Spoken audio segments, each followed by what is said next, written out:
Yeah, of course. Cool. So it's recorded. So make sure to curse and do whatever you want. My name is Joe Oz. I run the Joe Oz Real Estate Group. I run it in New Jersey from Orange County, California. Thanks to our cloud brokerage. We do things virtually. My business partner at the Joe Oz Group and everything I do in real estate is Gil Olson. He's here as well.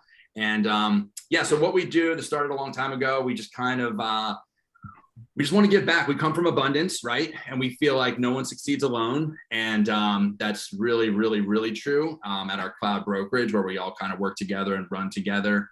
And, what we believe is in our world, agents have gone from competing to collaborating. And it's really, really fun, man. And so I would do these trainings all the time, and I just ran out of ideas. I got really tired, and I started inviting the people. Agents would have questions, and I just started inviting the people that were really the best in the industry, and started bringing people in to have conversations, maybe kind of sort of like a podcast kind of situation. And it really has been a really awesome thing that we've done. So today we have Kenny and Elias from Fast Realty. These guys are, I don't know, man, they're just kind of crushing it, man. They're really great guys. When I met Kenny, first time I met Kenny, we were eating bone marrow in Mexico. I did Guadalupe. And, by the way, Kenny was just doing some cool stuff, and we happened to be in the same group at EXP. And, I was a Keller Williams person, and I went to Keller Williams because I wanted to collaborate, and I wanted to ask people to help me. I wanted to ask for help. I really wanted to be like, yo, you are killing it. Can I please have some help? And I did it a couple times, and I felt like I got my finger bit, I wasn't allowed to ask for help, and I thought I was, or I got embarrassed and things like that. And, I just got anxiety and vulnerable. And when I didn't really find collaborators. That was my experience. And I reached out to Kenny for the first time through through Facebook Messenger. And you know what? I asked the dude, I'm like, yo, we're both going to Mexico on this mastermind. You want to go to dinner? And he's like, yeah. And then we got this group of people together. We went to dinner, and now we're doing stuff like this. So that kind of culture kind of is probably what we're going to talk about today. That kind of culture that you guys have is probably what's attracting 200 agents to your organization and getting you to 100 million pending. And that's kind of where we're going to go. So I'm going to thank you guys for being here, and I'm going to hand it off to Gil for the first couple questions. Hey guys, yeah, thanks again. I just want to also just give a shout out to you guys and what you're doing and what we're watching. I got into this business because I could see it changing from the outside, and knew that there would be a lot of shifts and opportunity in those shifts. And then once I was in, I started looking around with Joe to try to find the people who were on the scent ahead of us. And it's really cool to see your guys' story and watch you on this inflection rocket ship and kind of blaze the trail on what we sort of envisioned as being possible, and then watching it happen in your market and what you guys are doing and learning from it, the good, the bad, the ugly, and all that stuff. So that's what we want to dive into. So thanks for coming and being so open to share what's up.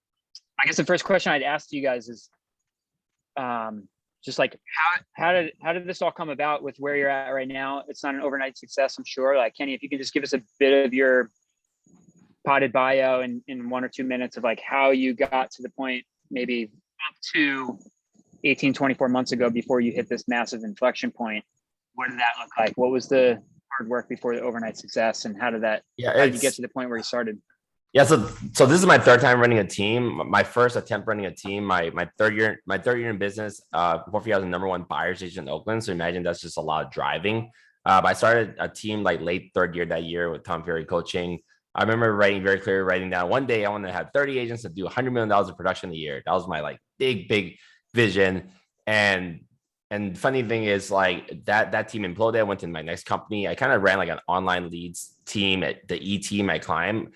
They introduced me to their secret team they didn't even know about a half a year in. And that thing was more like a mentorship program where I had agents come on. I did some deals with some people and some deals not, but that thing grew pretty big, and it kind of imploded too without a lot of structure. So, and then I started an actual team 2 years ago, last January, when I've always worked with a lot of different people in the office. So that's one thing too. You want to get good at running a team. You need to start partnering up, working with different people, even though they're not part of your team. So I was able to do about 88 transactions 1 year without actually having a true team. I partner with 3 or 4 different agents in my office at any given time. But as I was growing my sales team that year, I had my very first hire in January. I believe it was Kim Tran and Dewey Vong and Jennifer O. And then that's when I kind of started from scratch, building a brand new team. No one experienced just at one agent throughout the year, and started just building the infrastructure and systems in place. Well, 1 year into growing that team, literally from January to January, we found out that Climb Real Estate, my last brokerage, was shutting down. I found out one day prior to that. So we had kind of like all the knowledge and know-how, except we were under Really G acquired that company 3 years ago, and they shut them down 2 years later. They decided to focus on Corcoran Group, but it was a blessing in disguise. So we just kind of took that formula, and I knew I had a vision of what I wanted to do. And when they shut down, I shopped 17 different companies, went to different because the brokerage is also part of your team, right? You're a team member of the brokerage you're at, the culture, the community, and all that. So I shopped 17 different companies, and none of them really had the flavor I wanted or I was used to at Climb Real Estate. So we came over to eXp Realty, and 10 people in January. By late January, I had 12 people. By June, when I really started recruiting, we'll talk about independent agents too and solo within our team. We had 17 agents in June, and that's actually when I connected with Elias. Elias can kind of tell his story. I probably reconnected and worked together. So yeah, so first off, before I get started, can we give Samuel a round of applause for his amazing mustache? Thank you. We call him Sexy Sam. That's yeah, right. I can see why. So, so Kenny and I was the sales manager actually at Climb Real Estate for the East Bay before they closed our doors down, and that happening to us, you always have to find the silver lining. That knock on the chin was the best thing that ever happened to our business. And it was the best thing that could have ever happened to us personally, because I think that it pushed us. So after going into free agency, landing at EXP, because we were able to build the way that we wanted to build without any type of conformity. Climb really showed us how to be different, how to, truly represent inclusion and diversity. And so some of those tenets and those methodologies were always going to be a part of us. It's like once a climber, always a climber. It was like this thing, right? It was like an Apple product, right? I felt that that's who we were in the space of real estate. So when we came to EXP, it allowed us to do things the way that we wanted to do. We were able to throw conformity out the window and say, you know what, let's make this all about the agents. It's not about the brand. It's not about anything that is broker centric. And obviously we'll talk about where our vision is and how we see the industry growing. So Kenny's like, this is what we're going to do. We had a vision to get to 100 agents last year. Our first year, we're going to do 100 agents. We're going to open offices and we're going to build this company. So EXP was always known as a virtual company. So we're like, well, let's add some local offices, physical culture, things that people could come to, participate, and be a part of. And we did all of that virtually, right? There was a time when we went to shelter in place, we weren't able to see anybody. There's still a handful of agents that Kenny and I have never met. But I think what's important here is that probably close to half.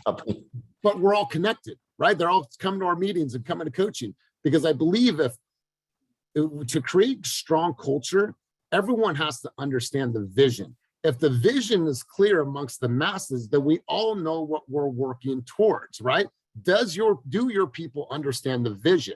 So we are very transparent with the vision, where we are going, what we are trying to achieve, what we are going to accomplish, whether it's our production goals, agent count, offices, the profit that we're going to make, how that profit's then going to go back into the agent population. So for when I joined forces with Kenny, I had a salary, right? I was always in corporate for leadership in real estate. I always had a guaranteed salary, 401k, benefits, and everything. When Kenny's like, man, I can't pay you a salary, but you can help me grow this company and I'll need your support and growing the agents and developing agents. Man, I burned the boats and said, I'm all in, right? I have a son, I have a daughter, I needed that stability, but I'm like, you know what?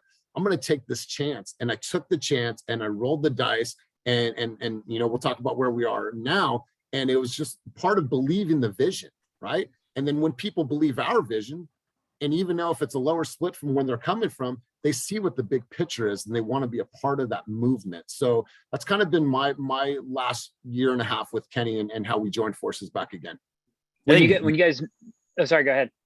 I think like it just emphasizes the vision. Like a lot of times last year, we really don't know what we're doing. And we tell people we don't know what we're doing. And the team like, hey, this is what we're thinking about. I remember when we talked to our first agent in Walnut Creek, which is a different market, I said, hey, we want to go in this area. We don't know how we're going to do it, but we need people to kind of join forces and we'll figure it out. A lot of people just honestly, hey, we don't know what we're doing. We're trying to figure this out. Are you along for the ride? And then people respect that. So like, you guys follow me on Instagram stories. I just say whatever's on my mind because I really don't have time to think. I actually have I'm thinking about what I'm supposed to say about thinking. I have a whole like a thought track on thoughts, like a 2-minute thing because time is money, all that. But then like on our meetings, hey, this is what we're kind of considering. We're thinking about going here or this and like this. So like a lot of that just became people to believe in the vision. You see a lot of the CEOs like, we work and it was a bust, but a lot of these companies like they hired and they give funding because the leadership is strong. So we're really transparent with our company. Hey, this is where we want to go, but we're not sure how we can get there. And then people are along for the ride. They want to be a part of something. I was going to ask, when you have those conversations with somebody that's new or sees you or reaches out through social or applies to one of your, reaching out to kind of be involved in that first conversation, how do you describe the mission and vision and why you're doing what you're doing? So I think for us, it's being able to create an environment where people are free to be whoever the heck they want to be, right? Whoever the heck you are, I don't care if you have dreadlocks, tattoos, rolling up on a motorcycle, whatever it is, we want them to know that our vision is to create an environment that allows you to be whoever the heck you want to be. Oh, cool. Well, we don't know exactly how we're going to open offices, what we're going to do, and what the big vision is for every single market. But we know that if you are free to be whoever the heck you want to be, then you're probably going to be more inspired to give back, and you're just going to follow the journey where it goes. And so I believe that if you put that as the premise of the company, and like I said, it's not about the company anymore, it's about them, then they're down for it, because now it becomes about them being able to be free. So many agents are in environments where they're not able to be free, and they feel that they have to conform to a certain environment. We threw that out the window a long time ago, and we said, we're always going to be different. That's awesome. One of the things I think you guys really excel at, and I give you props for, is the simplicity and clarity of your branding, and the thing that you've got, the like that fast realty, fast agent, X time powered by EXP, and then it's but fast, and it's like it's really hard to succinctly describe a culture in a couple words. And I feel like with hearing you guys describe it and watching you guys, articulate it a little bit and figure it out as you go along is, you've really nailed that. I'll give you, it's something we aspire to try to. The brand evolved. Fast Agent, I had this brand for 10 years. And then when I first started that team, like True Team 2 years ago, is when we created the Team Fast brand. Because then I realized that running that company to me, I just need something more like known. So Team Fast was the brand. But then last year in April, we filed for a DBA for Fast Real Estate, and we got approved by the DRE in August. I think it's like a Pokemon. You go from little, Charizard all the way to whatever that thing is, like 3 levels. So there's Fast Agents, there's Team Fast and Fast Real Estate, but Fast Real Estate really established us as a company and broker. And through that space is when we can start grooming other people within our company. It was really confusing early on. Like, okay, Team Fast is Kenny's team within the company, where Kenny's on those deals. Fast Real Estate, you come in as independent and then you do your deals here, but then Fast Real Estate agents start using Team Fast Agents, and it's really as confusing as it sounds. So now agents on my team use Fast Agent, Team Fast, whatever. And now we've evolved to the point where ideally, like really, we have this new split model. Before we had sliding scale split models, but now I'm kind of out of production. I don't work with any buyers anymore. I do a couple listings every month. But the Fast Real Estate is our company. It's the brand. So technically, we're a team because we're at EXP Realty. That's the company. We're the team. But Fast Real Estate is now the company within the platform EXP. So now agents can come onto our platform and build their own brand. So when agents come on, before we had this independent model where you come on, you're a 75-25 split, but you're in Kenny's team, 50-50 scale. But now that I'm not interested in selling reals in production, now we're bringing people on. We're having them first 3 deals 50-50, and they move on 75-25. But now more and more agents are coming on because they can have the freedom to build their own brand. We're competing against or similar to more like a Keller Williams or a BXG or a Compass than we are a team. So because of that, we built that. Now agents can come in and use their own brands, their own colors. We don't require them to use Team Fast or Fast Real Estate as a brand, which is opposite what most people would recommend, but we're here to make money and help the agents make more money. And because of that freedom, that's why the agents are coming, so they can do their own thing. We're giving the support, the leads, the structure, everything, office spaces, the community, but they don't have to rock the brand. But there is a lot of clout and benefits of rocking the brand. One is, just it's fun. And then the other is like maybe agent attraction. But our agents come in, they can have their own logos and stuff like that. We actually encourage them to create their own brands and colors within their company. The Team Fast Real Estate brand is a placeholder until they discover and kind of like come into their own being. If you follow our team, they have really cool TikToks and reels and stuff that I've never done one before, but that's where we have a community. We're kind of encouraging and grooming that. So yeah, actually, I guess. Sorry, go ahead, Elias. If I can, I'm just going to show you a quick example since we're on this topic, and people always ask us, what is a fast agent? So the fast agent is whatever the heck you want it to be, right? So here's different brands. Melody Moves You, Call King, the Numbers Agent, Jen O. Combs. That's our original Team Fast, logo and branding. So it's basically whatever the heck an agent can see, and then we'll help them conceptualize that and put it into something cool that represents them. So once again, it's not about us, it's completely about them. If they ever want to rock the hashtag fast agent or fast real estate, they don't have to. It's completely up to them.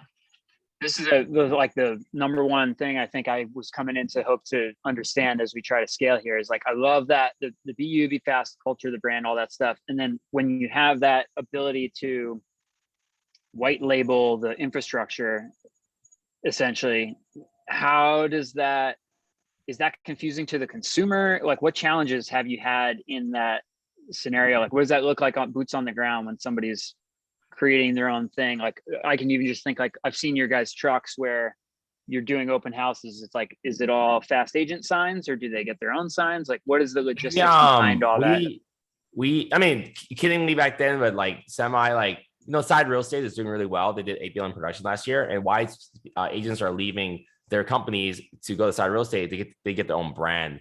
But then you have to be like a 30, 50 mile producer just to be affiliated with Side. So kiddingly, we're like, I talked last year, like, I want to kind of be like a Side Real Estate for broke agents. We're not broke, they're 10, 20, 30 mile producer. But like, there's no companies where they really, really encourage branding. It's all about the company brand. It doesn't matter if you're a company. So we went at it differently. So you're asking the consumer. Well, in the ideal world, I don't even want the consumer to care what fast real estate is. It's all about the agent, the person. Yeah, and then because that's what everyone says, but are they really truly believing it? All the companies say it's all about the agents, but you're required to use this type font, this color, this branding. You have to go through multiple layers of approval just to use something. So like here, like we let agents do what they want, and we want to be the white label company, and that because that's going to attract more agents to the company.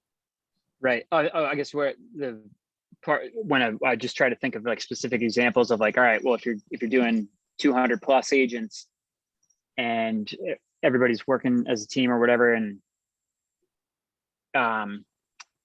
just do they buy their own signs with their branding on it, or is it like you have we open house signs on it? Or, the stuff we pay for, like the open house signs, is going to be fast real estate. It's just we came a new style. It just says open house on the top with this. I found this really cool arrow. It went to 15 arrows, and then in the middle of it just blank white space, and the bottom says fast real estate. So we have a couple hundred of those open house signs, and the way that we use our open house signs is just this huge rider on top with their name on it, with their Instagram handle. It's very similar to our for sale sign. So those we pay for, but if the agents want their own stuff and design their own stuff, they just pay for it on their own. So we encourage it, but we're not going to go out of our way, to so they can use the branded stuff that's in a warehouse somewhere that totally. Squads can deliver. And then, but if they want to go the extra mile with their own signage and stuff, then they can just add their own as their own. Yeah.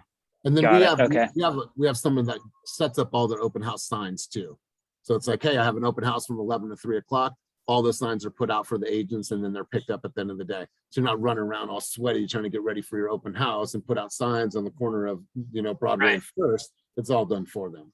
I saw the truck with 100 signs and like 4 or 5 people. That was my brother picking up the signs for me. My brother's our team runner. He does like we're opening all these offices and a lot of different things. But we found 3 different vendors. They don't work for us directly. They're just 3 separate vendors in 3 different markets locally. We're paying about $60 to install 10 signs. So think about like on our team, another reason why people want to join our team is we make life easy for the agents. We don't have the best splits, because we don't have 90-10, and that many companies giving really crazy splits are not able to provide a lot of value, and that's why they end up being acquired or people leave. It's a weird dynamic. Right. For us, like our team, we have an ISA team that the agents can use and have called their own database from their own leads and own database, and keep that with no extra cost. We have a team of virtual assistants that does just literally the randomest projects you can think of. Like we have like people doing investment calculator sheets or creating custom postcards, whatever. So we have our agents have access to ISA team, virtual assistants, someone to install the signs on the weekend. We have a marketing department. And the way we built this company is that we want all the agents on our team to have access. Like, I got a lot of these masterminds with you guys and stuff like, oh my God, that top producer has this, or doing these private dinners, or doing that or that. Well, no company out there that I'm aware of is offering all the assets and the staff that a top producing team or top producer has, unless you are a top producer. So what we built is we went from ground up, like, well, everything's scalable. If you're making 200 grand a year, you're not going to hire an 80 grand assistant. It makes no sense, unless then you have to continue to keep scaling up business to make up for that. So we brought all the resources in that I've used and built to be a top producer, and now we give that all to the agents. So now agents can come in, and they're almost like a level, Gary Keller Red Book, $1 million real estate agent. They're almost like a level 3 or 4 agent as soon as they enter the company. You have access to all this stuff without paying for any of it, without hiring for anything, without training for anything. So that's why supervising agents are able it, to level. Yeah, like they're able to level. And then like recently I hired a listing coordinator, and I don't even have enough listings for her because I'm kind of getting out that side of the business. So now maybe we'll offer the listing coordinator to our agents. And then we have them there as full-time assistants on the staff. That could be maybe a showing agent or runner, but we offer that to the agents at no cost. We're constantly adding things which will increase recruiting and retention. Right. So if I'm walking through like the user experience of an agent, like first of all, like before they even enter your world, as you're scaling from maybe 10 people to 200 plus, who are these people? Where are they coming from? Are they new agents? Are they experienced agents? Or is it a mix? Where do they come from? How do you find them? It's all walks of life. And we have one bot and that works LinkedIn, but a lot of our growth, I'd say 85% of our growth has been organic growth through social media and then from agent referrals, right? If you're happy about your environment, if you're happy about the relationship that you're in, you're going to tell people about it. And then our team is heavy on social media, right? We are posting every single day. We're hyping each other up. We're reposting what other agents are posting. So there's been this huge buzz about the company. So we're getting agents that are doing 50 deals a year, and we're getting agents that are just brand new licensees. So it's everything in between. That's awesome. And then so now they enter the thing. What's the interview process and your onboarding and the training and all that kind of stuff, especially if they're new? So if they're brand new, what we're looking for in any agent is two things. This is really what is, I feel, most important for us, is we're looking for grit and we're looking for empathy. Can somebody be in a position to feel what someone else feels and try to understand emotions? And do they have the grit to take the knocks on the chin, because it's going to be tough, right? We look for those two things. As soon as we get an agent that wants to affiliate with us, we have an onboarding specialist that does the whole onboarding, how to transfer your license, what documents to sign, so they're not left out wondering, like, what do I do? Then they also get their sign writers ordered, their yard signs ordered. They hook them up with their business cards, their headshots, their buyer's presentation, listing presentation, and give them access to all of our tech stack so they instantly can walk into our environment and have some momentum. Then we have something that's called Mighty Network. Mighty Network is a robust video library of everything under the sun. It covers all of our tech tools. It covers the buyer's presentation, the RPA, the listing agreement. It covers almost everything that we could possibly think of. And we've compiled this into this cool network so they can watch the videos from their computer while they're at the gym, on the treadmill, from home. So now they instantly have all this information at their fingertips. And then they have Slack. Slack is our communication platform. We have over 60,000 messages that are in there, from market updates, buyer scenarios, new development, everything under the sun. We use that as a communication hub. So anytime, Gil, someone has a question, say, hey, is there a sewer lateral ordinance in this community? They can put it in here, and their brothers and sisters on the team will instantly hop in and answer questions. If you're a brand new agent, you get a mentor for your first 3 transactions to be there to support you transactionally. And then we do coaching every single week. I do 3 coaching sessions every week, Monday, Wednesday, and Friday. It's 8:30 to 9:30. On Mondays, it's mindset, motivation, intentions, and goals for the week. Wednesday is a high-level mastermind conversation about the market. And then on Friday, it's a freestyle conversation about different topics. And so we feel that if our agents get immersed, if they join Slack, if they watch Mighty Network, if they reach out to their mentor, and they show up to everything, based on what we have seen, our agents are successful if they follow that blueprint. I got Gene in here chimed in and says, is the mentor through Fast Agent or directly through EXP? Directly through us. We choose the mentors, and then we hook them up depending on where they are and personalities and so on and so forth. Like a lot of Awesome. stuff that Elias mentioned, I mean, it sounds really overwhelming. Like this Mighty Network, we just finished building it last month. We barely use it yet, but we had this huge gap when we were bringing influx of agents. Like we brought on, I think, 30 people in August. It was a mess because then we were like, do we have sent them a mentor yet? But then the mentor, we don't want them dealing with all the contracts questions. So then we built out this little training library. Okay, you have to watch the videos first before you get a mentor. So we're like juggling a lot of different things to figure out. So this Mighty Networks more recently, literally just launched within the last month, has bought us a lot of time because now the agents come in, they have to watch these videos before they're assigned mentors. It's giving us a small break. And then the East Bay mentorship and the mentorship program, we only launched 2 months ago. So like we've just been building this thing. So like it sounds overwhelming. It is, and we're literally just taking a day at a time how to build this thing out. So the mentorship program, we very similar to ESP mentorship program. When a new agent signs on, they're on an 80-20 split with a 20% on top. Well, I've adopted a lot of local mentees. So I signed them to be mentor, and I'll convert like half of the mentees that join ESP and looking for a mentor onto our team. So that's a quick way to get to. And then we built out this training library you saw on Slack. That's been going on for a while. We have a strong request channel. We have a market update channel. We have all our general chat in there. Like people pop in questions in there and get an answer right away. So, you're not supposed to, you don't have to build all this out at work. It's just what we've been able to evolve over time. Right. And then that's what's in that before you set a list on before they get a mentor? What's the content in there that they've got to their first initial download? You speak, Elias. Say that one more time, Gil. It was kind of going in and out. What's the content in that? Like, hey, I just got my license. I'm onboarded. Before I get my mentor and start doing deals, like what am I doing in Mighty Network? So here's an example. Getting obviously. Where do you find your hoodies? What? There's a hoodie. Just any hoodie. Just get me a hoodie. Hey, Team Casey, you don't want to mute yourself. Do I have to come in, Jake? Yes. No. Can you figure it out? Can someone? Hey, Lauren, can you mute everyone? So you guys, we obviously take them through our core values, our company history, who's Fast Real Estate. We have them set up all their tech stack. And then if you're a newer agent, you're going to be mostly working with buyers. And so this is a presentation I've done with disclosure review. So they can go through and literally step by step, working with buyers, working with sellers, reviewing disclosures, who's our vendor partners. So they can step by step go through all of this. I think for us, most importantly, if you're a newer agent, you need to learn how to prospect, and all this stuff is important. How to fill out a contract is important, but if you don't know how to get there, it doesn't really matter. So we want to make sure to teach people how to be expert communicators and expert prospectors, and then we record everything obviously past that. So it's company, our history, our values, our systems. Once you have all of your foundational items secure and you're ready to go, now how do I work with buyers? How do I get buyers? How do I lead gen? And then we start from there.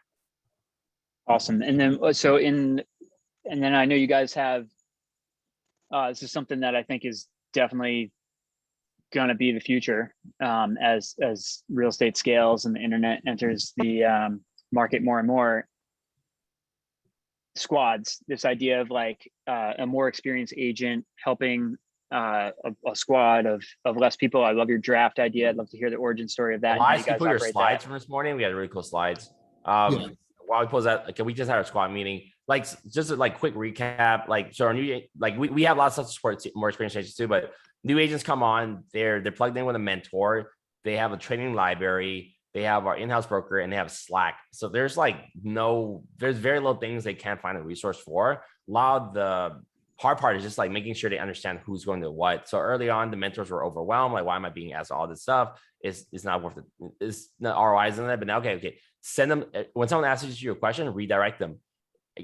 Have they asked on Slack first? Have they checked the library? And then we can help them with that. If it's a really great question, put it on Slack. And then Karina, we have our in-house broker person. She literally has the entire channel to herself. We call her the Oracle, that has like very high level stuff.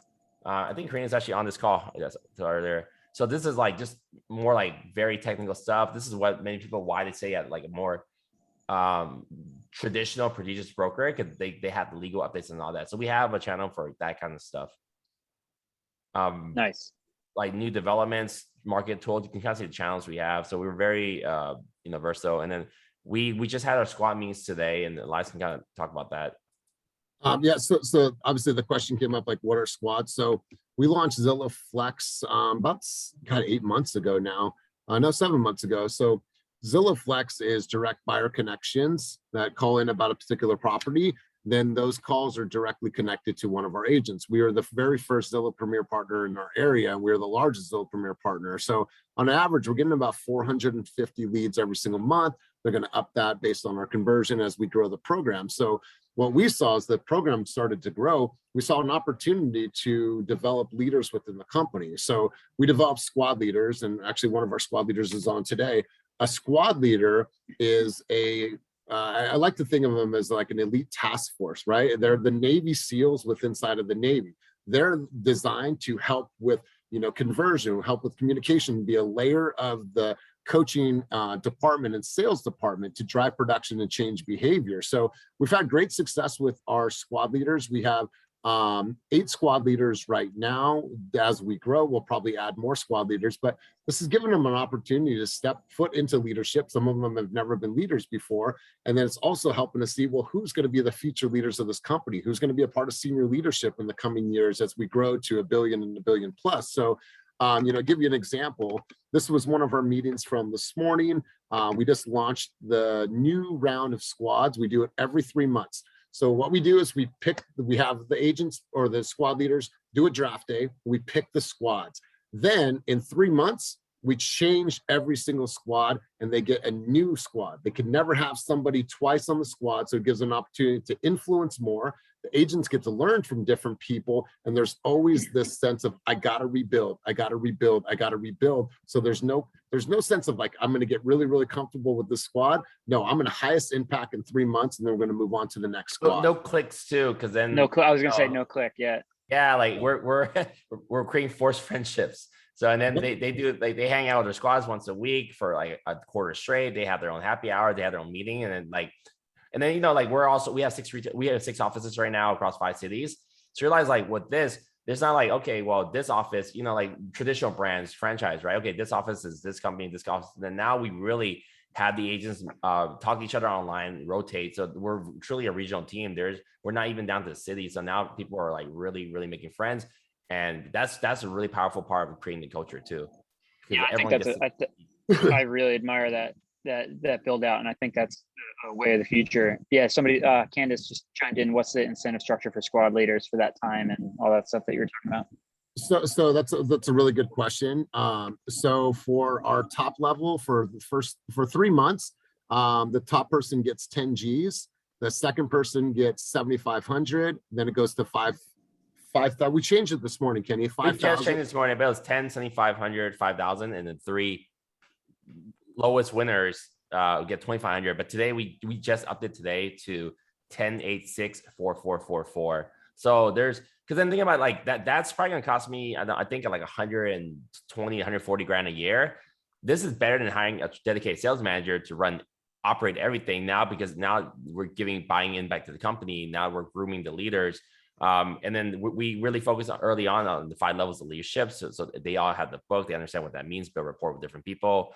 And then with this, we've had a couple of squad leaders rotate out that want to focus more on their business, which is great. Now we learned that, there's a higher ROI for them in business, but now they've developed a skill set and they have more reported company. So this is more like, now we're thinking this could be more like a training program. People come in and lead the company. It's really hard to find like true leaders. We have a lot of great talent on the team, and also we have a lot of new people coming on, and we don't want them immediately jump into that type of role without rapport and some not seniority, but we brought on 100, I don't know, 30 people this year already, and like 100 was just in the last 3 months. So we want them to establish themselves first. But this could be a great training program for people who kind of level up in their business. And like I said earlier, this could open up more opportunities because as we're scaling, we're not going to be able to manage, I mean, ideally, I think we're have 300 agents by this end year. Next year, it might be 600 agents. We will need multiple, like, I don't even know what that position looks like right now, but we need multiple people. So we don't know. So right now it's like my role went from sales manager, director of sales and coaching. Now I have leaders that I'm helping to develop their skills. Well, my role is going to need to grow. We're going to need to have more sales managers. We're going to build the squad leader position up. So it's going to be constantly a constant evolution of these leaders within the company. So, and you know what else it tells us? It says who wants to be a leader long-term and who doesn't, right? They might do it for 3 months and be like, I don't really like this. Cool. Awesome. I have a lot of people that want to give this a shot and see if this is something for them. Got it. So they're like, the incentive comes from, it's really production based as opposed to like per deal in their thing as a mentor, right? It's just like, there's just like a prize for the squad that our the Flex, leader so gets it. to be on Zillow Flex, I think we have eight teams of is 9. Yep. 7, 8. 63 okay. now. 63. Okay. 7 teams of 9. So we have 7 teams of 9. To stay on the Zillow Flex team, the Zillow Flex team member just has to show up for 1 general meeting a week and 1 squad leader. So their dedication to stay on the Flex team is an hour of meetings every week. But then once they're on a Flex team, that's when we have this contest, and all production is counted towards there. So it's just the people who are held a little more accountable and want leads. So, we're all independent contractors, but if you want the leads and you don't show up for a meeting, we can turn you off for leads for the week. So we built kind of like a well, it's pretty large, like a 63 people division of our companies.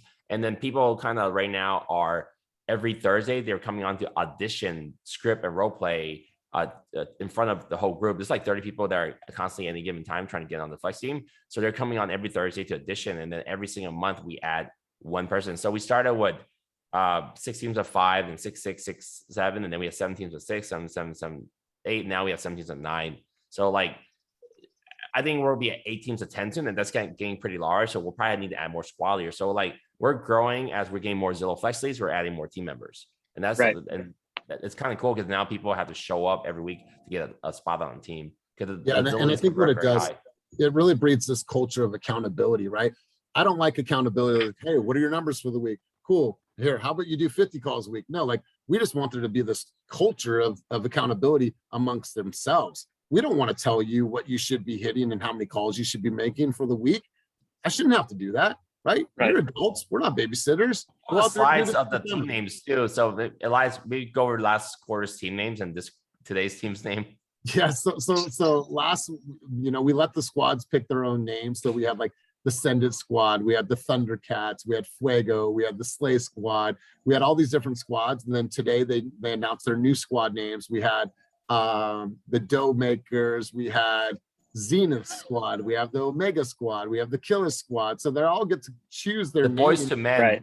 Boys to men, because it's all these young cats on the team that they're gonna graduate and they do their own they do their own logos and like background. It's crazy. They create like there's Dough Maker Kevin Bowie running team. He did this apron on, and he was a nude. He was in boxers and Baker, he's just spinning his dough and did this funky like 80s video and then announced his team. Right. It's like fun. This is something we encourage, which is we had TV squad last quarter. So like you see, like we really give free reign to the team members, and that's when they truly have fun, because I met some other teams we talked to. I think George Lawton Group, #1 team in Phoenix, I think units maybe top 5 in the nation.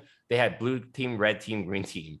So it's just a way different operation than we have. We want encourage every month to do branding. What's in terms of the people that have taken on that sort of squad? So the squads are just for the Flex program, or Correct. is that company wide? So it's we pay them people based that are on in Flex production for the 3 months, but we also include SOI business as well. It's not just Flex deals. So okay, we give them a point for every single deal, or half a point if they're partnered, and we count all productions, not just. But to be in the squad, you've got to have gone through that application, the script application or audition to be on the Flex. program, right? So everyone Okay. that was on Flex auditioned, went through the same exact route that everyone else did. We went with Awesome. when we first launched the program, we went with who we felt were the best 5 based on who we had at the company. And now we've grown significantly. And through that growth, you find other leaders as well that are willing to step up. Yeah, I guess that squad did like 100. I think we did like 180-ish deals. Just those. I mean, remember they're adding on people too. So on average, about 50 something agents did 30 last quarter. So all the agents are averaging 1 deal a month on the squad, and that's just one part of our company. So like the other people want to get on because they see how productive these agents are. And then before we open it up to questions, what's like a day-to-day? I kind of get the day-to-day picture of when you're new. If you take on a little more experience, what's their day-to-day look like? What's their pipeline look like? And how do they focus on listings or buyers, or what does it look like to be somebody that's maybe 18 months, 2 years into it, maybe taking on some of that mid-level flex squad leader type role? So I think that for a lot of our people, we'll take like an example of Jennifer Oak. So she's in the game about 2.5 years now, came to us as a paralegal, started out grinding on Zillow leads, right? She would pick up the phone, she would work old leads and was able to develop, business from that. And then through social media, develop business by just simply posting and documenting her journey, right? The simplest of things, document your journey and let people know, what you're doing. Well, all of those lead opportunities that close will then build up her cumulative numbers so she can qualify for programs like Redfin. Well, now she's kind of graduated from Zillow. She doesn't take any Zillow Flex leads anymore. She has Redfin. She has other partner relationships like Landed. And then she has this huge SOI base that originated from mostly online leads. So there should be a graduation phase out of Zillow Flex. And then those people that are top producers and want to maybe supplement their income, they now have the ability to be a mentor. You can mentor 5 people at a time. So if each of those people are doing 3 deals each, you can average anywhere from 50 to 90 G's a year extra, depending on the price point. Then if those people want to move into a potential leadership role or a squad leader role and earn other income and give back and contribute in a different way, they can. But it's all up to the agent. We have agents that will do 50 deals this year, and that's all they want to do. And cool, we'll support you. But if you want to do things, outside of that and contribute in a different way, there's opportunities for that as well. So it's all dependent on the agent. Awesome. One comment on like how the company has grown early on, as a newer team. I think when many of us were probably artists in the same boat, you're really only be able to attract like newer agents because it's just easier. So what we did like last year, we attracted a lot of new agents, but the new agents were crushing it. Like our first year agents were all doing really, really well. And then the more experienced agents take notice, like, okay, wow, we can do that with new agents. I can probably build my business here. And then as more experienced agents come in, it's just going to attract other newer agents even faster. And then new agents are having fun. It's going to attract other agents. And so like, it's just kind of cycle of who you have in the company and who they're able to attract. Because it's kind of like like selling a listing, right? You need proof of success. If you haven't groomed new agents to be successful, why would experienced agents come? You don't. And then if you're the only top producer in your company because you're the team leader, that's great. You're going to bring on some people. But if you can showcase that you have a system and structure and fun and leads and all this stuff to help agents groom their business, it's just going to attract more and more people. So the more you're growing, people really need to know what your value add is. And that's why like we have all the stuff. We're constantly talking about our leads program, our squads, our assistants, our offices and that. And the more you showcase out there, the more people will know what's going on. So if you're looking to recruit and grow a team, people need to know what your team offers. And it's not just going to be, we sold X homes for X price last year, but they don't really understand what the team, how it runs. They just know you sell a lot of homes, which is great, which might be worth conversation. But another team, like if we're interviewing against each other and they have all this at their knowledge at disposal before they meet, we're probably gonna convert a higher. So like the people we meet, whether it's through social media or word of mouth, we learned that we don't want to hop on a Zoom call and interview an agent unless we'll try our best to not interview with an agent until they've at least been on a coaching call with Elias. Our morning coaching calls are surpassing 50 agents right now, Monday, Wednesday, Friday, 8:30, 9:30. And then we want to get them a team meeting. Because what we found when we just interviewed them, we only have like that hour or less to talk to them about our team. Trying to explain to you what I'm explaining to you right now is very overwhelming. It's just too much for any agent to kind of comprehend right away. They got to be in it. Yeah. And so we can, if we can get them onto a coaching call and then we invite them to Slack and then we invite them to the local meeting, by the time we get on that call, like, okay, what do you think? You kind of see where we're about. So like Brent Gove said yesterday on one of these calls, what is, I'm missaying it, but it's like outside looking in, it was more about HP, but it also pertains to our team. Like outside looking in is like hard to explain. And then when you're in the company, it's hard to explain outside what we're about. So people have to feel it. So if we can get them into this kind of like funnel, hey, that's great, let's hop on this. By the time we meet with them, we're probably converting like 8 to 9 people out of 10 we talk to. And then we don't have them come experience it first, probably like 6 or 7. So it's really important to like all the stuff that I mentioned, like feel it, not just like say it. Yeah. Because Gil, at the end of the day, we talk heavily about vibe and energy. How can you really articulate vibe and energy? We just want them to see it and experience it. And like, hey, what were your thoughts? What did you feel? Tell us what your questions are. And once they've had an exposure to our culture, like Kenny said, most of the time they say, yeah. Well, Elias does a really good job too on the meetings, his new format. People come in, he makes them do intros and then point them out to get them involved. So, and then we have people now lead the meeting kind of, well, you explain kind of how you run these meetings. So all of my coaching sessions are all about, obviously almost being like a moderator, but it's like a mastermind session. So on Monday, like I said, it's Monday mindset, motivation, intentions, and goals for the week. We're going to talk about what you accomplished last week or what you did not accomplish last week. And we're going to get you to be vulnerable, and we're going to get you to talk about what you were great at. Right. So then when you start to get people to be vulnerable in a group environment, it starts to like catch fire. Right. And then it's like, sometimes it's turned into counseling sessions and people are opening up and they're like crying sometimes, like just fully being like vulnerable. So I want to dive into the mind, body, and spirit, and also massive action and coaching sessions. So they know when they come, they're going to get pushed. There's going to be some vulnerability, there's going to be emotion, but there's also going to be massive action. Then when we talk about the market on a Wednesday, it's one thing to say, here's what's going on in the market. We got interest rates are low, inventory's at an all-time low. Okay, cool. We get that. That's surface level. Tell me the nuances of Berkeley. What is going on? What are you seeing? What are the patterns? If a client says, I want to wait until the new year to see if price is flat, what are you going to say? Lauren, let's go to you. Joe, let's go to you. Jill, let's go to you. So there's never a time where people aren't engaged because I'm calling on them. I want to hear their dialogue, right? I don't want to hear what they are saying to a client. So in a communication setting, we could all get better, right? Be like, dang, I heard something from Candace that was fire. I'm going to implement that instantly into what I'm doing. Man, I love what Zach said about that community because I didn't know anything about it. And you hear these new agents like spit and game because they're collectively putting their wisdom together. And that's what we focus on heavily, man. Like, I feel like I'm there to start it out, ask a good question, and to get that train moving down the tracks. Once it has momentum, that hour goes by like nothing.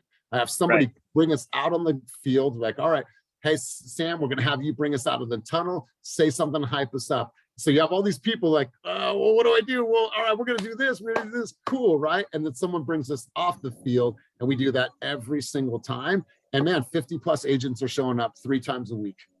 So there's never a room where I walk in, I'm like, someone going to be here? A lot of agents are following us on YouTube. What we found, like, I started putting more content on YouTube. Literally, most of it is just how to sell real estate and running our team.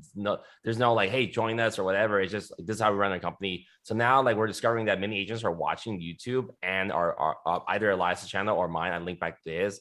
And before they were hopping in calls. So again, by the time we talk to them, like, okay, cool, you kind of understand what we're about. So the calls are getting they've got that ramp up or some momentum into the culture. So content is really important if you guys are looking to grow your team, because we're here explaining culture. Like what is you team leaders, no matter if you're 2 people or 10 people or 20, like if I were to look you up like Joe or Gil, like what would I find about your teams? Like if anything at all, like that's the thing. Like most people are not putting content out there to really showcase what they're about.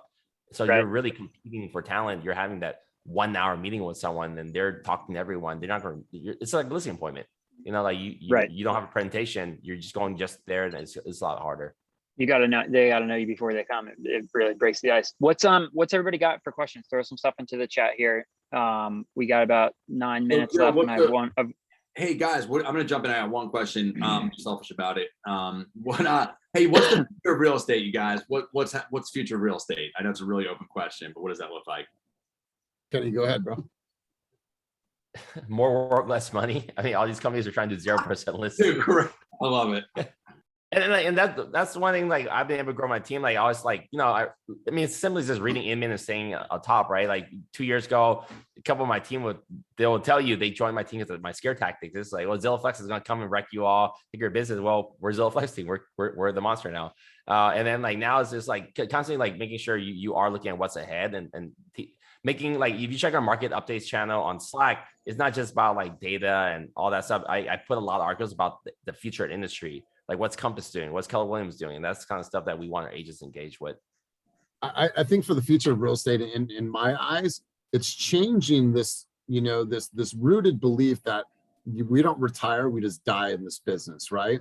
I think for us, what we want to help agents create, and particularly in our program, is truly building an asset base, right? I think a lot of times it's just, I'm going to sell, and it's a singular thought process. Well, we're thinking diversification. How can they, through EXP, build an organization? How can they build a stock portfolio? How can they have other streams of income, and they can truly diversify? So I think asset based, because as commissions go lower and lower, and in certain markets you might have iBuyers who you're competing with, agents are going to make less over time. So if they don't have a way to supplement, then it's going to be tough for agents. So I think what we're going to see is agents really truly building an asset base or finding companies where they're able to leverage and build in different ways than they are now.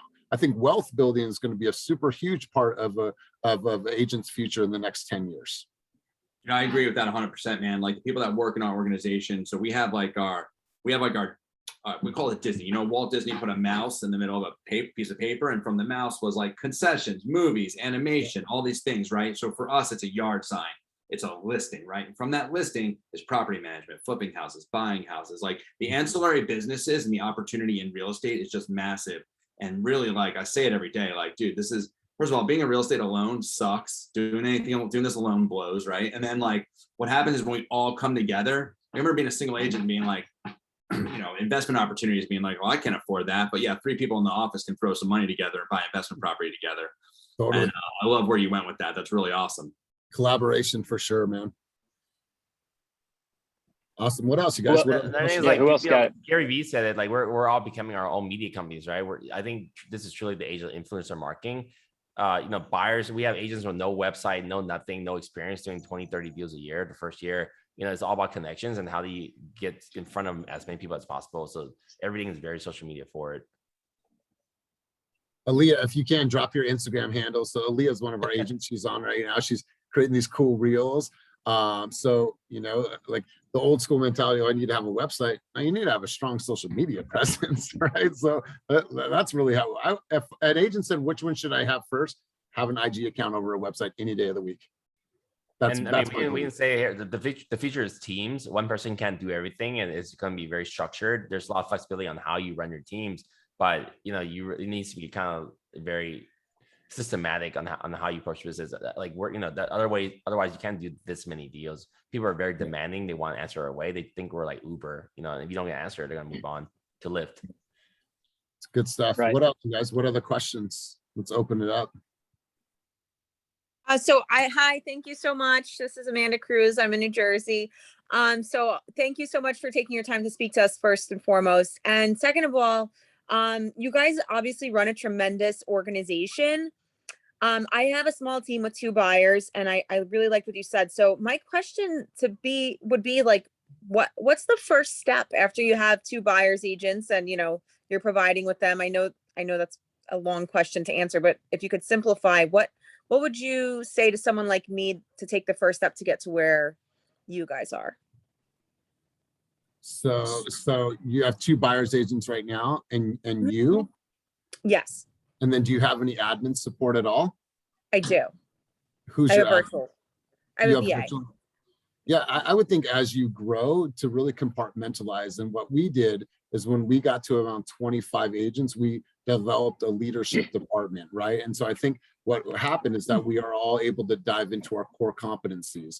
For you, Amanda, the last thing that you're going to want to do as you scale and grow this team is like, I don't want to have to deal with everyone's contracts and the broker got a minute, right? Do I want to focus on sales and driving production, or do I want to focus on the day-to-day got a minute? So as you grow and you scale, you have to think about what are my core competencies and what do I want to do and not want to do. You know what I don't do? I don't review any contracts. I don't go over the page after page of the RPA. I know how to do that. That's not my core competency. I want to drive behavior. So I think as you grow, figuring out who and what, right? Who's going to do what and what are they going to do? That's helped us tremendously. Because what we were doing early on is we were crossing streams. We're like, okay, well, you do this, or wait, I'm doing some of that. Wait, you're doing that. Clear define where we're going to go and who's going to do what. Okay, thanks. I'm just typing that in. All right, thank you.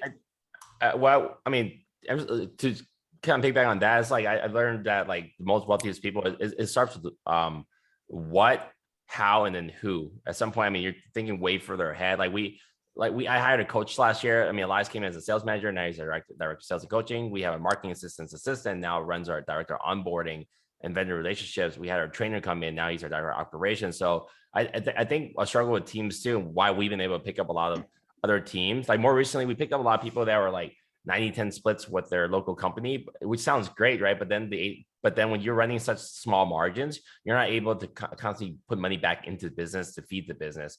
And then what we found too is like many team members leave their team because they're not constantly growing. If your team members are outgrowing you and you're not evolving, you're going to lose some people along the way. And then what I've seen for masterminding with tons of Flex, I mean, Flex is just your business on steroids. Only 15% of our business on Flex, by the way, but it's just an easy thing to talk about. But all the mega team leaders are out production. I learned that last year from all my mentors. You need to kind of look forward and figure out how do you continue to grow the business, but you start handing off some business, no matter how small or big you are, to your team members so they can start doing more business. And then maybe they'll evolve into leadership roles where you all have a stake in the company. So it's got to start constantly grooming people, but you also have to grow. And then you growing doesn't just mean doing more sales. You might need to be adding more resources and making their lives easier where it becomes very sticky. Because then you're focused on serving your clients, and oh my God, I got pulled and I got to go this, and I'm in my car trying to host a meeting, but oh my God, the inspector's here. All right, guys, got to go. Hey, have a great day, right? So there's this sense of urgency. I got to rush. Like when Kenny and I do meetings, we're here. I've done thousands of meetings right here. I'm dialed in, the lights on, everything. Everyone shut up. Like this is my time to get. Run a business in your car, and I learned from Dan Bear. It's something it's really sticky in my head. Is that you can't operate business from a seller's living room. Even listings I'm starting to give up now because I'm frustrated. I know I make well over $1,000 an hour. That was part of my train strike yesterday. Like I'm sitting here in the seller, like I don't know if I'm gonna get this listing or not. What am I doing here? Or like why am I you just gotta figure out like what your time is worth. And simple as like where's your highest and best use. If you're a visionary, you're on this call and you want to grow. Very few people are into just growing the business, and if you can focus on that and get help, like then you're able to hire more people and figure it out. And so for Amanda, some of the challenges that we're facing now that we've gotten to this size is re-recruiting the agents that we already have and coaching our high-level agents, right? We're doing a really good job coaching agents that are coming to coaching, but what about the people that are not coming to coaching that are doing $15-20 million in production? We need to focus on those people too. Then we need to re-recruit the agents that we have. Now we need to have a State of the Union address for the new year to state what is our vision, where we're going, and oh my God, we're so glad that you're with us. So now they understand what we're working towards, what we're building on. And once again, that goes back to transparency. So those are things that we're focusing on. That's the challenge we're dealing with right now. To talk about my coach, we have lunch with a couple of $15 million producers on our team because they seem to be kind of starting to disconnect from the company and culture and all that. So it's like, okay, we have a really great value set for new agents, but now what do we offer for the senior agents? So now it might be making sure they understand that there's runners, assistants, and listing concierge to handle your stuff. So, as a company, we're evolving constantly to figure out like, where are we missing the pieces, and then getting the right people in mind. So like building That's the awesome. business, every day we're building the business. You guys are definitely blazing the trail in the future. And I always say, I joke with Joe, I'm like, it's Fast and Furious. Like they were going to break it and figure it out. And we're learning from your guys' wins and stumbles and struggles and stuff. We've only met once or twice, but I feel like we're fast friends. So I want to thank you guys for your time. Question? This is awesome. Yeah. Thank you. Go ahead, squeeze in one more question. Yeah. Quick question. What's up, Gene? It's Gene from New Jersey. Yeah, we're dealing with a lot of water here, so I'm actually home today. Basement flooded. This is awesome. This was really, really great content. So thank you so much for sharing all this stuff. This was amazing. I had a quick question. You know, as you guys grow, you know, I know like a lot of, I see a lot of, you know, different companies, you know, grow very quickly. What I found, what has, you know, worked for me well over the last, you know, 20 years of doing this was, you know, concentrating more on retention. And I think the key word, you know, I think either Kenny or somebody said before, was re-recruiting, right, your existing agents. So my question to you guys, like me personally, I think I've always spent about maybe, you know, maybe let's say 70% of my time, you know, re-recruiting and working on retention versus always looking for new people. So is there anything, you know, unique or outside the box that you guys do as far as re-recruiting your existing agents? And, you know, what do you guys do for retention? Events are a huge, give you an example. So you mentioned Fast Fairs. I booked out an entire AMC movie theater for like 7 Gs and had we had 200 people sign up, but it was a COVID scare that week. Over 100 people showed up. So we watched Fast and Furious 9. So that was a cool event. We had outdoor events every month. We're in the third month now. This is literally one of the best dinner parties I've had, and many of our team members said the same thing. We just signed a 9,000 square feet warehouse as our new office. So we brought in, my brother's a chef, so we brought in people. We had 3 of our top units producer and 3 of our top volume producers, and they all brought a couple of guests to come in, and then we had a blast. Music was loud. We had really great sushi and food, and then we're now looking to do a yacht or boat party in the next couple of months. And then now one of the things we're trying to do too is we have 6 offices. We'll have 8 offices in a couple of months, 4 retail locations. We're trying to do dinners, client appreciation dinners for our agents. Maybe maybe they did $10 million this year, but they can invite 10 of their clients, and then we'll call them. We'll send the fancy invites. We'll cater. We'll set it all up for them, and then we're trying to do another top event. Our top 10 agents of the year can bring in 5 guests each, and we'll like take care of them and do an event. And in the year, we're trying to do space and science events for like a holiday party. So events and culture, you want to make people like be involved, so they don't want to leave the culture. So in the last year, I think we had maybe 13 people leave. We had 4 leave recently to 1 local brokerage that's also a flex team. They have a higher split cap model. We can't match that, but you know, when 4 people left, we brought on 80. So you can't have everyone. So you really got to nail down that's why we're having the culture, so people don't want to leave. You know, well, I leave here for a 5% better split, but lose out on all of this fun and stuff. You know, that you got to make it so strong that people, right. It makes it hard. You know, that atmosphere has been huge for us. Like our meetings, we had the highest attended sales meeting last week on Tuesday. We had over, 100 people there. Excuse me, this week. Oh, recognition. Yeah, and so it's constant recognition too. So it's not just who got in contract this week, who made the most phone calls, who had the most conversations, who had the most hours working in their business, on their business, IG posts. Like we try to feature and highlight everyone. Then we do our top producer dinners. Now we're going to do the 10 and 5. On the meeting, we have a fast story of the week. We highlight one agent. They had a really special story for that week, and we go deep in that. And then more recently, we opened up like a community thing. We realized there's a lot of people helping fundraisers and sponsors and kids' bikes and adolescent jail, like just all kinds of stuff. I donated like $1,000 yesterday. I didn't even tell anyone. I just donated it to my team. They put the links up. But like we were community, like the company I've learned from other people, we're now starting is like, you want to make sure your company is also giving back community. And that means a lot more than like the actual dollar worth itself of that cost. For sure. Right. Yeah, you guys are doing something awesome. All right, I gotta respect everybody's time. We're gonna shut it down. And if you guys got questions, these guys are no secret agents on Instagram. Scroll through the chat there and follow these guys. We're all living in the future. So we appreciate you guys blazing the trail and hitting all the speed bumps so we can copy your notes. All right, dudes, we'll see you soon. Hey, Jersey, keep it safe out there, you guys. Thank you both, guys.